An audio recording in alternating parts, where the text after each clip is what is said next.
पंचनामा न्यूज, सर्वसामान्य जनतेचा बुलंद आवाज. धडगावात 51 सार्वजनिक विहिरींचा कुशल निधी रखडला. संतप्त मजुरांचा पंचायत समितीत आक्रोश.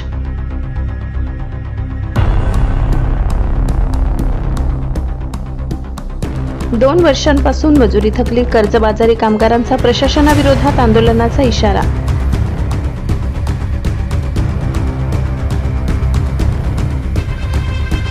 नंदुरबार जिल्ह्यातील अतिदुर्गम धडगाव तालुक्यात प्रशासकीय दिरंगाईचा धक्कादायक प्रकार उघडकीस आलाय. सन 2022-23 मध्ये मंजूर झालेल्या सार्वजनिक पिण्याच्या पाण्याच्या 51 विहिरींची कामे पूर्ण होऊ नये. गेल्या 2 वर्षापासून कुशल मजुरीचा निधी प्रलंबित असल्याने संतप्त मजूर व शेतकऱ्यांनी आज धडगाव पंचायत समिती गाठत गटविकास अधिकाऱ्यांच्या दालनात धडक दिली.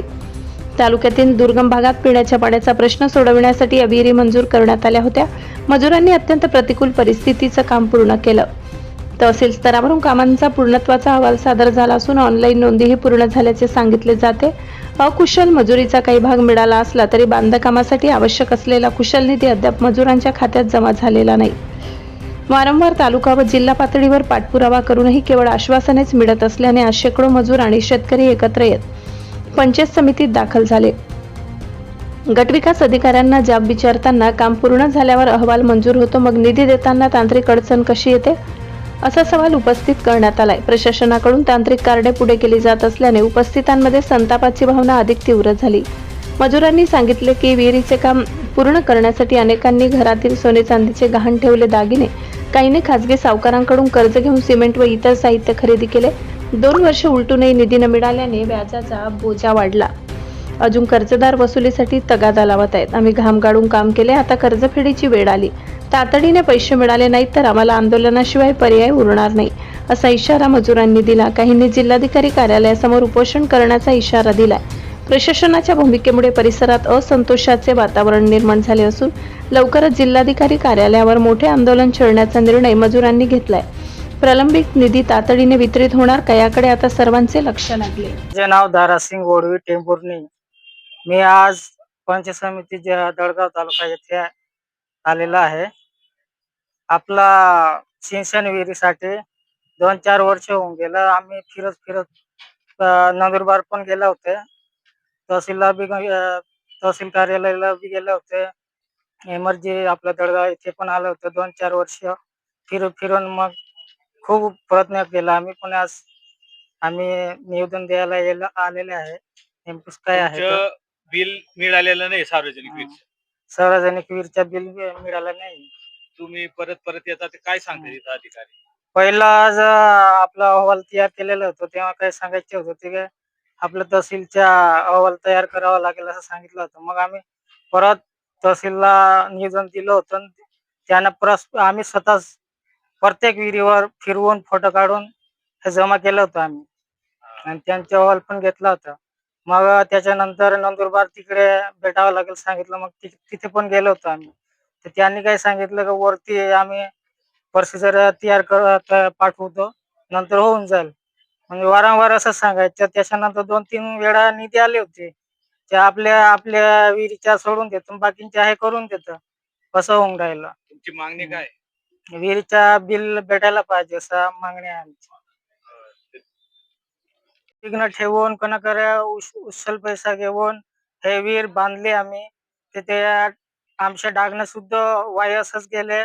ते व्याज म्हणजे कोणाकडे उचल पैसा घेऊन आज आम्ही शेतकरी बांधून आम्ही पूर्ण जे विहीर केलेले आहे सर्व फसून गेलेले आहे.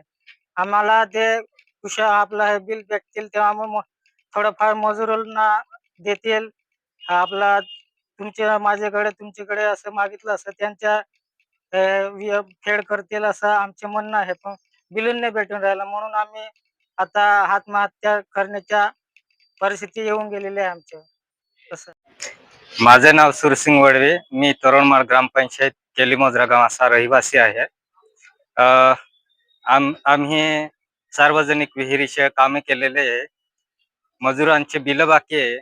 इथं पंचायत समितीला MRGS ऑफिसला येऊन ऑनलाईन केलेले बिल. मग हे फाईल वगैरे जमा केलेले 2022 पासून जमा केलेले. तेव्हापासून पाठपुरावा करतोय, ऑनलाईन पण झालेले काम. नंतर मग आम्ही बिल सादर करून पंचायत समितीला आम्ही फाईल जमा करून बीडी असं पत्र घेतलं. नंतर नंदुरबारला गेलो. नंदुरबारला जाऊन तिथं सांगितल्यानुसार पहिल्यांदा गेलो होतो नंदुरबारला. तिथं सांगितल्यानुसार आम्ही बीडी असं पत्र तहसीलदारांचं पत्र घेतलं. परत नंदुरबारला पण जमा केलेलं आहे. आमच्यावर अशी उपासमारीची वेळ आलेली आहे की आम्ही कामं करून सुद्धा आमच्या कुशल बिल 5 वर्षानंतर पण भेटून नाही राहिलं. मग आमच्यावर उपासमारीची वेळ आलेली आहे. मजूर जे काम करेल, ज्यांनी कामं केलेले आहे त्यांच्यावर हल्लाबोल करण्याची वेळ आलेली आहे मजुरांची. तर जो काम करणारा व्यक्ती आहे त्याच्यावर पण उपासमारीची वेळ आलेली आहे. असं एकंदरीत पाहता आमच्यावर सगळ्यांवर हा दबाव येऊन राहिला की मजूर म्हणतायत की आम्ही तुम्हाला पकडणार.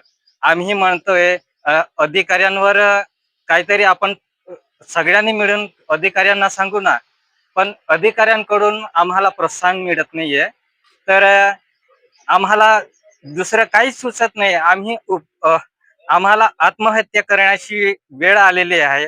म्हणून आम्ही एकदा सरकारकडे काय मागणी? सरकारकडे आमची एकच मागणी आहे की आम्हाला कुशल बिल मिळावं, मजुरांची मजुरी मिळावी आणि जे काही 2%, 10% व्याजाने पैसे काढलेले आहे ते आम्हाला परतफेड करता येईल. एवढीच आमची इच्छा आहे की आम्हाला बिल भेटावं.